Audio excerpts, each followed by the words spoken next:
I think I can bring the light of Christ in me and share and the reflection to my other brothers and sisters in all the ethnic groups that are represented in PAAM, Pacific Islander and Asian American Ministry. By the way, I have intentionally written PAAM as PIAAM. What would that mean? Pacific Islanders Asian American Ministries. I mean, I'm very cognizant of what Tyrone has commented yesterday, and I said, PAAM, Pacific Asian American, where's the Islanders? So I did put the I there.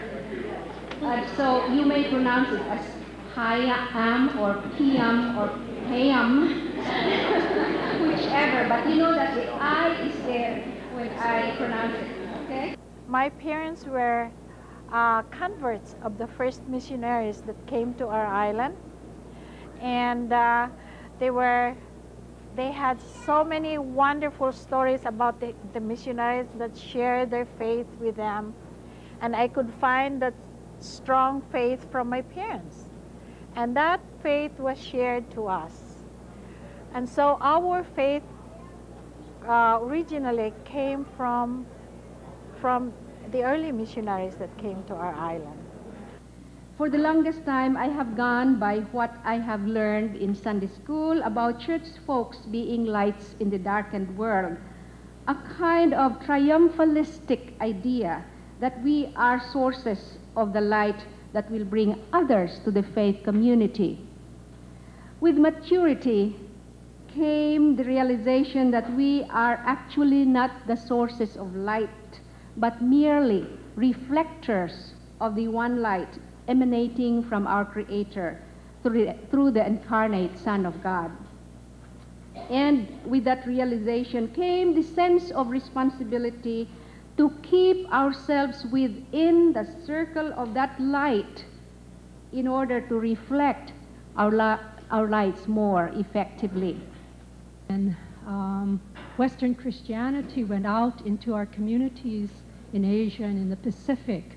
Oftentimes in the past we tried to eradicate everything about our cultures as being somehow bad, and that the new life that we would find in Christ was the new way.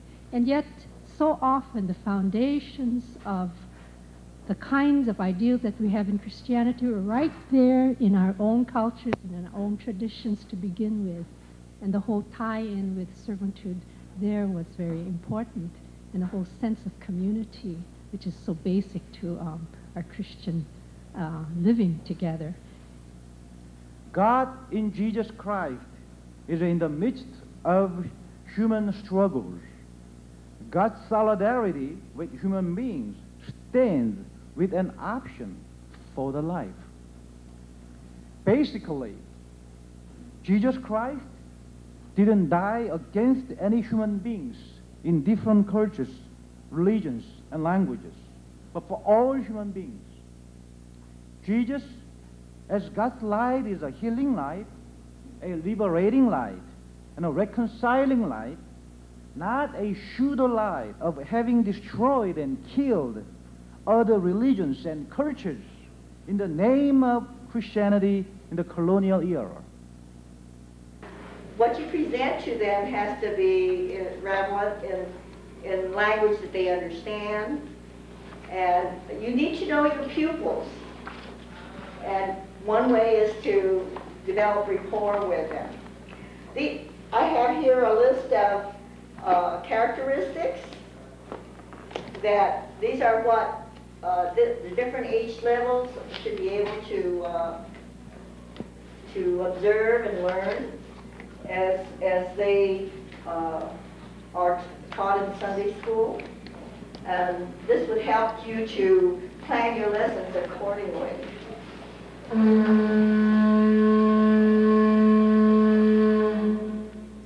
We are here today to rebaptize the name PAAM. The meaning of PAAM is prominent among all ministries. PAAM means prominent among all ministries. Why it is prominent? all other ministries of the United Church of Christ bring into the family one light.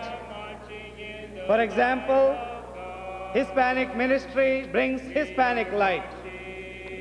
Afro-American ministry brings Afro-American light. American Indian ministry brings American Indian light. PAAM ministry brings bunch of lights from Southeast Asia, East Asia, Pacific Islander, you name it. So many lights. Together we bring it.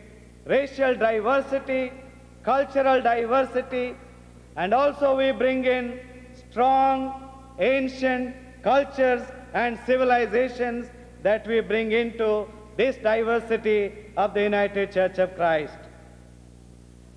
Now for us in PAAM, amidst this marvelous diversity, doing justice means, first of all, of injustice. Just as sexism, though real, does not ever exempt our white sisters from examining their racism and their racial privilege, the racism that we suffer as Asians and Pacific Islanders, though real, does not exempt us from critically examining ourselves and our own privileges with respect to one another in PAAM and other people of color.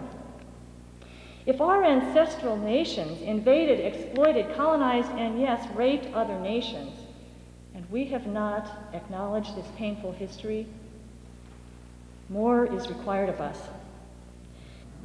In the Filipino context, as I know, there is a movement called a theology of struggle.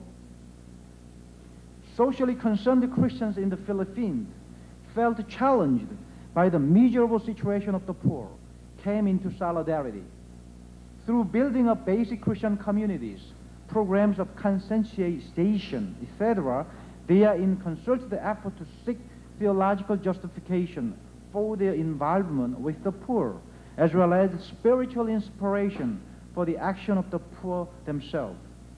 We have many identities, but for us who identify ourselves as God's people, as Christians, seeking justice is essential to that identity. It is not optional. For the same God who creates and calls us to be lovers, seekers, and doers of justice. We needed to deal with some of the tensions that exist within our own group. Sometimes it's within an ethnic group of its own. But there are generational differences, there are gender differerences, there are differences of language. This is just, say, within one culture, the Chinese culture. There's so many different languages and so many different layers of immigration patterns. There are a whole lot of things. So you just, if you mix Chinese with Filipinos and Japanese and Asian Indians and